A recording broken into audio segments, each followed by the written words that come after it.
Hello, my people. Good morning. Welcome back to our channel. We are here again with another mind-blowing information. Suddenly, Bishop Kukah has made U-turn that Nigeria is now a criminal venture. Hey, was it not last time that they were clapping for him, clapping for him? When you cannot call a spade, that you are coming from the north will not make you not to say the truth that Nigeria is not working and need to be divided to save lives. That is the truth we need Mr. Kukah or Bishop Kukah to say and mean it right to the world powers. Nigeria is not working, it needs to be divided to save lives. That is all that is needed. Any other thing you are running around it, painting graves and doing a lot of things will not save you. Yeah, that's it. Many have died because of this name, Nigeria. Many are impoverished for years because of the name Nigeria. What is the matter? Islamic religion and the rulership from the north. They are the ones that enslaved Nigeria for years. How can you have a set of rulers, set of leaders that don't know what development means, don't know what infrastructure means? They don't even know how to invest on people. All they know is to extort from people. And now criminal government is begetting another criminal government. That's the worst that will happen. Because instead of it to be 4 years or 8 years, it will now be 16 years.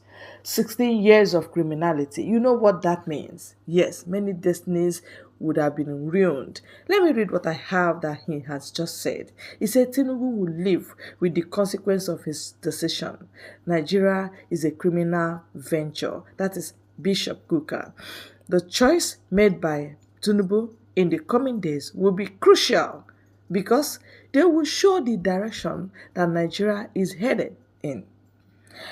All procedures should have been finished before anyone was sworn in, because every Nigerian is aware that once a president is sworn in, the resources become available to him.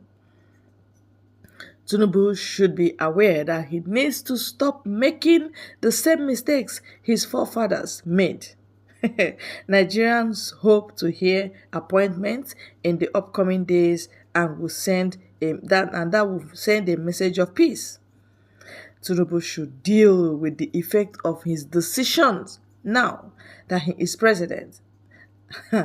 Whether or not he chose to mention them in his inaugural address, he must bear the consequence of his decision he may have made to inform ordinary Nigerians about our situation and where we are.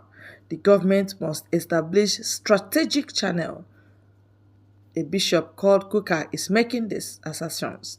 Right? The Nigerian administration has a criminal past. Nigeria administration has criminal past. What I said. Policymakers ought to be crystal clear about the course they want the country to take.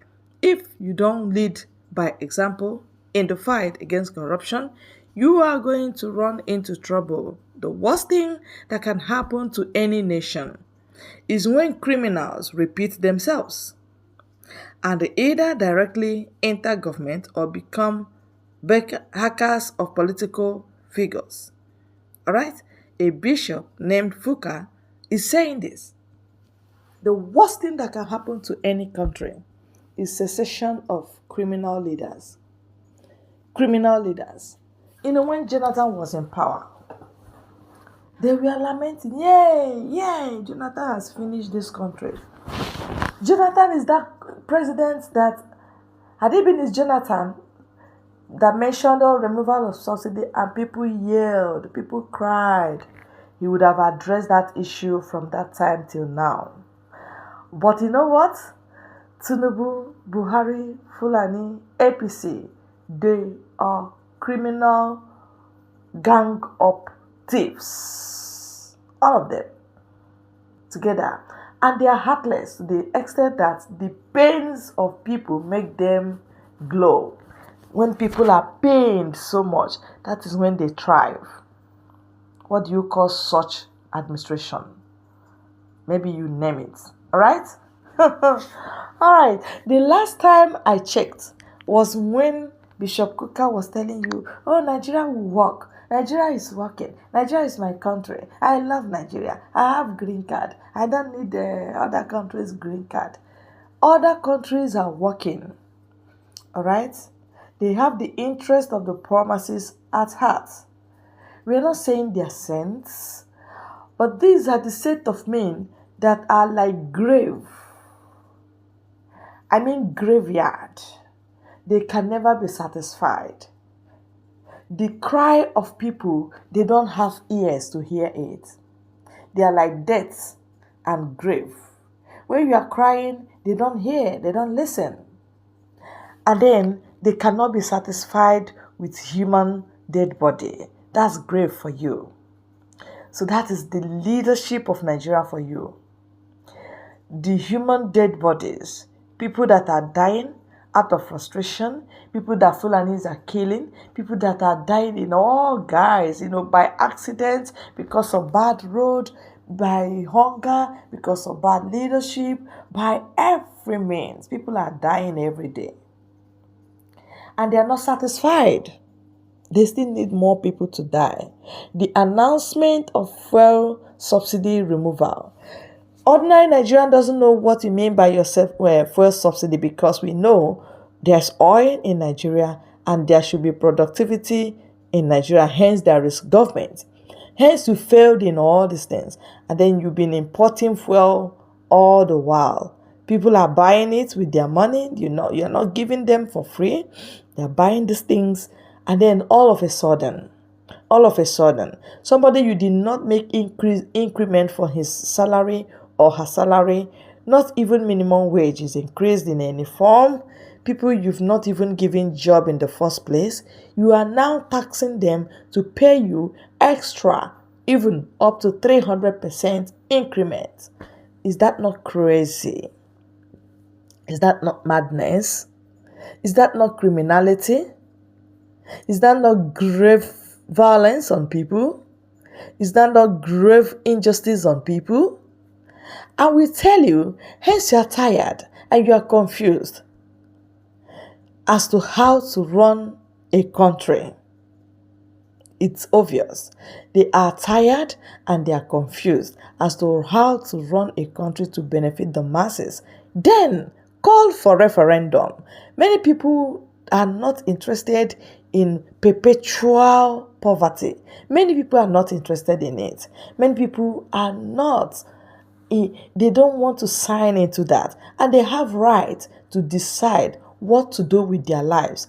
But enslavement or in slavery that you are doing to people is making some people go crazy. Is making people go crazy on daily basis. Why do you think Nnamdi Kanu is not understanding this place called Nigeria? Yes, because there's nothing to understand.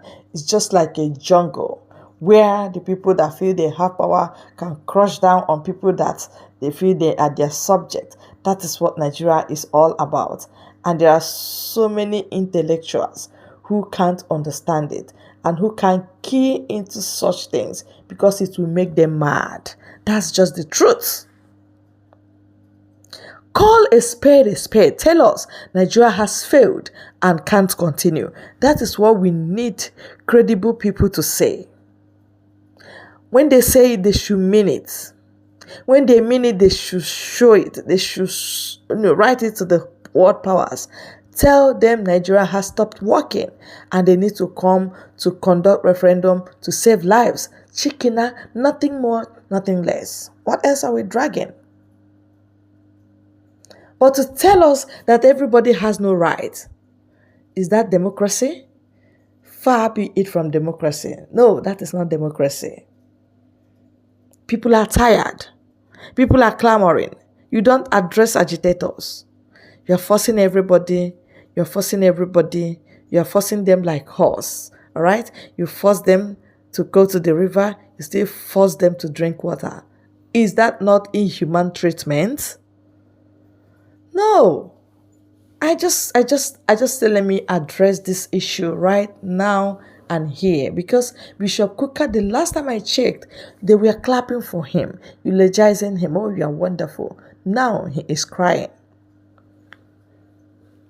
I'm not saying he's crying because he can't afford the fuel, but meanwhile, if your income did not increase and you are suddenly to jump into such expenses, is it not, trying to crumble you, to reduce you, to impoverish you? Is that not the process? If it continues, if it goes long time, everybody will be, impoverished. And that is Islamic State for you. Yeah. Yeah, that's it. All right? If you go to the north, you see them, you see their children impoverished. They want few people to come up and then be dictating for the rest of the millions of people. And that has been their routine. Check out videos from the north. You find out that is where you have beggars on the street. And few people are billionaires, trillionaires, and they have this money. But they can't feel the pains of the people on the street. They don't feel those pains. Their shame, the shame of those on the street don't come to them at all. Because if you call yourself a billionaire or trillionaire and many people are on the street or on your own street begging, and you cannot build industry or school or anything to get them engaged so that they will come out of the street, then you have failed as human being. And that's the truth of the whole matter. I urge you to drop your own opinion concerning this very video. Make it go viral. Like it, share it, and subscribe to this channel. God bless you.